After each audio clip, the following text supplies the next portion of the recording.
लगभग आधी रात गुजर चुकी थी। सड़क पर ऐसा सन्नाटा था कि कुत्ते भी नहीं घूम रहे थे। दोनों तरफ लगी लाइट्स भी ऐसे थरथरा रही थी मानो जैसे कोई उन्हें आंखें दिखाकर डरा रहा हो। इसी बीच अचानक से सड़क के किनारे खंडर सी दिखने वाले मकान के पास से एक पीली गाड़ी तंदराते हुए आगे निकल गई। गाड़ी की पिछली सीट पर बैठी महिला ने कहा, भैया, मैं कोलकाता पहली बार आई हूँ और पता नहीं उस बस वाले ने मुझे यहाँ क्यों उतार दिया। आप बस मुझे बताई गई जगह पर ठीक ठीक पहुँचा दीजिए। वैसे मैडम यहाँ से तो कोई बस नहीं गुजरती, खैर लगता है कोई अनाड़ी रहा होगा, पर आप टेंशन ना लें, मैं आपको बिल्कुल सही पते पर पहुँचा दूंगा। इतना कहते ही वो उस महिला को रियर व्यू मिरर से घूरने लगा। देखने से वो महिला काफी परेशान लग रही थी, क्योंकि वो कभी अपने दोनों हाथ से सर को पकड़ रही थी तो कभी अपने मोबाइल को चलाने की कोशिश कर रही थी। तभी उस महिला ने एकदम से ड्राइवर से कहा, भैया।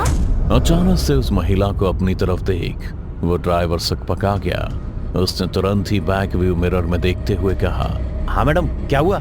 वो सूटकेस आपने सही से तो रखा है ना? महिला की बात सुनकर उस ड्राइवर की जान में जान आई कि वो अपने सूटकेस के बारे में पूछ रही है, क्योंकि उसे लगा कि उस महिला ने उसे आईने में घूरते हुए देख लिया था। पर महिला के सवाल के साथ ड्राइवर को इस बात की तसल्ली हो गई। वो आगे देखते हुए अपनी गाड़ी चलाने लगा। रास्ते पर दोनों तरफ लापता हो चुके लोगों के पोस्टर लगे हुए थे, लेकिन उनमें एक चीज सामान्य थी कि सभी ने टैक्सी ड्राइवर जैसे कपड़े पहन रखे थे।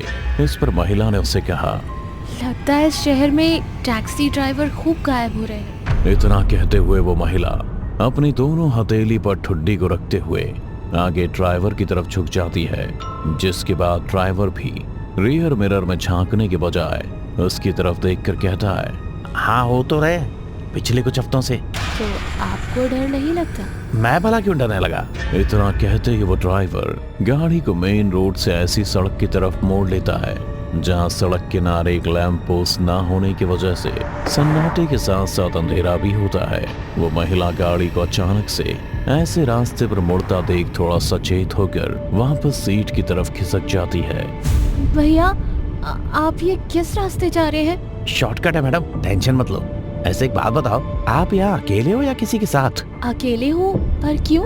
नहीं, मैं तो बस यूं ही पूछ रहा था ताकि सफर अच्छा बना रहे। ड्राइवर के मुंह से ऐसी बात सुन वो महिला थोड़ी असहज हो गई थी और उसने तुरंत ही अपने पल्लू को संभालते हुए कहा, भैया आप थोड़ा जल्दी चलिए, रोड खाली ही है। अब ऐसी भी क्या जल्दी है, चल ही रहा हूँ ना। लगता है आप मेरे तारीफ का बुरा मान गई, पर बिना तारीफ किए मैं रुक नहीं पाया, क्या करूँ? ड्राइवर की इस बात सुन महिला ने फिर कहा, आप मेरी खूबसूरती पर नहीं आगे सड़क पर ध्यान देंगे तो बेहतर होगा। वो महिला कुछ और भी कहना चाह रही थी कि इतने में उस ड्राइवर का मोबाइल बजने लगा। एक मिनट मैडम। हाँ बोल, कहाँ है तू? कल से दिख नहीं रहा, कहीं तू भी तो लापता नहीं हो गया? अरे नहीं यार, कल एक मस्त सवारी गाड़ी में बैठी थी, पूरी रसगुल्ला, उसी को एक शांत ठिकाने पे ले जाकर रस पी रहा था, तो मैंने सोचा क्यों ना अपने भाई को भी याद कर लूं। कल भी कॉल किया पर तूने उठाया ही नहीं। हाँ यार, वो थोड़ा बिजी था, पर बाद में मैंने कॉल किया था पर लगा ही नहीं। खैर कोई बात नहीं, मेरे पास भी रसमलाई है, पता आता हूँ, फिर मिलके स्वाद लेंगे, वही पुराने खंडर के पीछे। इतना सुनते ही ड्राइवर कॉल काट देता है और वापस से उस महिला को रियर व्यू मिरर से देखते हुए मुस्कुराने लगा, जिस पर पीछे बैठी वो महिला कहती है, अच्छा तो मैं रसमलाई हूँ? अरे नहीं मैडम, आप गलत समझ रही हैं, रसमलाई तो यहाँ आगे की सीट पर है। सब समझती हूँ, और मुझे तो लगता है इन्हीं हरकतों की वजह से ड्राइवर्स गायब हो रहे हैं। देखिए मैडम, आप बिल्कुल गलत समझ रही हैं, और मैं आपके पते पर ही तो चल रहा हूँ, पुराने खंडर के पास। इतना कहकर ड्राइवर ने गाड़ी की स्पीड बढ़ा दी, पर अब भी उसकी नजर सामने नहीं बल्कि रियर व्यू मिरर पर ही अटकी हुई थी। और अब तो वो महिला को अनकंफर्टेबल होता देखकर भी नहीं झिझक रहा था और बड़ी बेशर्मी से उसे घूरे जा रहा था। और महिला ने ड्राइवर को घूरते हुए देखा। इस पर ड्राइवर बोला, बस अब पहुंचने ही वाले। इतना कहकर वो जैसे ही आगे की तरफ मुड़ा तो उसने देखा खंडर वाली सड़क के बीचों बीच आगे कोई बदहवास लड़खड़ा रहा है। ड्राइवर काफी स्पीड में था, इसलिए उसने तेज ब्रेक मारी ताकि उस इंसान को कुचल ना दे, लेकिन गाड़ी धीमी होते होते भी उस इंसान से जा टकराई, जिसके बाद ड्राइवर तेजी से नीचे उतरा उसने देखा कि वो भी कोई टैक्सी ड्राइवर ही है जो फुल डल्ली है, इसीलिए वो गर्म होने की जगह नर्म हो गया और उसे संभालते हुए कहने लगा, क्या दादा, इतना भी क्या नशा करना कि होश ही ना रहे। वो उसे संभालते हुए सड़क किनारे जा ही रहा था कि उसे याद आया कि उसकी गाड़ी में एक सवारी भी है। फिर उसे देखने के लिए जैसे ही वो पीछे मुड़ा तो देखा कि वो महिला गाड़ी में है ही नहीं। अरे दादा, संभालो खुद को। इतना कहकर वो ड्राइवर उस आदमी को वहीं छोड़ सीधा अपनी गाड़ी के पास पहुंचा और चारों तरफ घूम कर देखने लगा, पर वो महिला उसे कहीं नहीं दिखी। ओ, लगता है हाथ से निकल गई वो आइटम। अरे दादा, आपकी वजह से औरत भी निकल गई और भाड़ा भी नहीं मिला है। अरे ये बेवड़ा कहाँ गया? ड्राइवर को कुछ समझ नहीं आया कि अचानक से दोनों कहाँ गायब हो गए। उसे लगा कि शायद दोनों अपने अपने रास्ते निकल गए, इसलिए वो दरवाजे पर टेक लगा के अपनी बीड़ी सुलगाने लगा कि तभी उसे अपने दोस्त का ख्याल आया और खुद में बड़बड़ाते हुए फोन निकाल लिया। रसमलाई तो गई, देखूं जरा दोस्त ने रसगुल्ला संभाल के रखा है नहीं। इतना कहकर वो अपने दोस्त को कॉल लगाने लगा और साथ ही बीड़ी का कश भी ले रहा था। तभी उसने ध्यान दिया कि फोन बजने की आवाज तो कहीं आसपास से ही आ रही है, जिसे सुनकर वो आवाज का पीछा करने लगा। जब वो आवाज को सुनकर उसके पास पहुंच गया तो उसे पता चला कि आवाज तो उसकी ही गाड़ी की डिक्की से आ रही है। उसने डिक्की खोलने से पहले फोन काट कर दोबारा उसी नंबर पर फोन किया, लेकिन इस बार भी फोन बजने की आवाज उसी की गाड़ी की डिक्की से आ रही थी। ड्राइवर को यह समझ नहीं आ रहा था कि वो अपने दोस्त को कॉल कर रहा है तो रिंग की आवाज उसकी गाड़ी की डिक्की से क्यों आ रही है। जानने के लिए उसने तुरंत ही डिक्की खोली तो उसमें देखा कि उस महिला का बड़ा सा बैग है, पर वो अपना बैग छोड़कर कहाँ गायब हो गई और उसके बैग में उसके दोस्त के फोन की आवाज क्यों आ रही है। ये सारी चीजें ड्राइवर के दिमाग में घूम रही थीं, इसीलिए उसने उस बैग को बाहर निकाल लिया जो पहले से और भी भारी हो चुका था। और फिर उसने जैसे ही उसे खोला तो देखा उसमें कोई कपड़ा नहीं बल्कि उसके दोस्त की अकड़ी हुई लाश है। ये देखते ही ड्राइवर को झटका सा लगता है और वो वहीं जमीन पर गिर पड़ता है। मतलब वो औरत मेरे दोस्त की लाश लेकर मेरी गाड़ी में चढ़ी थी, पर जब वो मर चुका है तो मुझसे फोन पे बात कौन कर रहा था? ये सब चीज ड्राइवर खुद से ही कह रहा था। फिर जैसे ही उसे समझ आया कि सब भूत प्रेत का चक्कर है तो तुरंत ही उठ खड़ा हुआ और आओ दिखाना था जाकर सीधे अपनी गाड़ी में बैठ गया।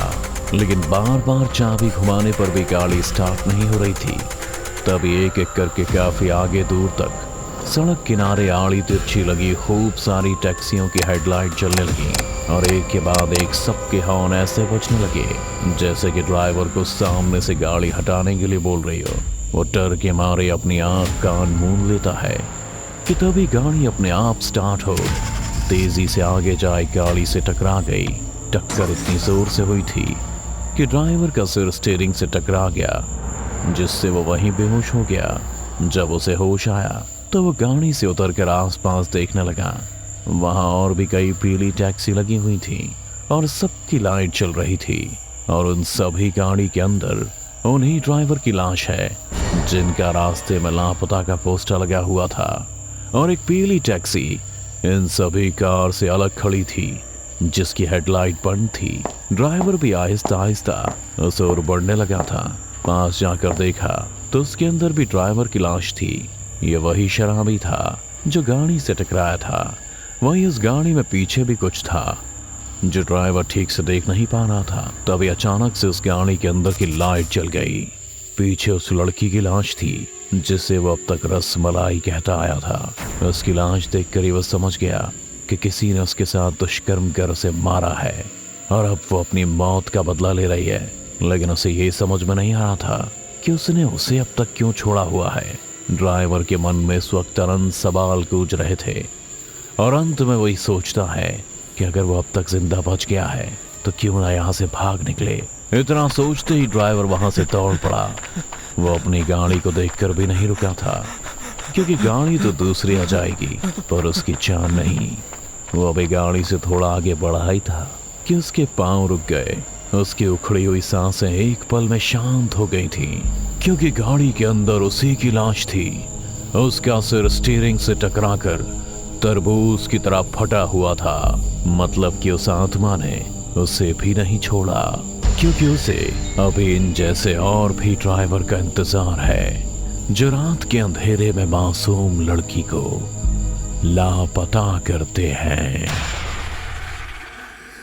दोस्तों, अगर आपको हमारी कहानी अच्छी लगी हो तो लाइक, कमेंट और शेयर जरूर करें। साथ ही रेगुलर अपडेट के लिए चैनल को सब्सक्राइब करें। और अगर आपके पास भी कोई डर से भरी दमदार कहानी है तो भेजिए हमारे मेल एड्रेस पर अभी।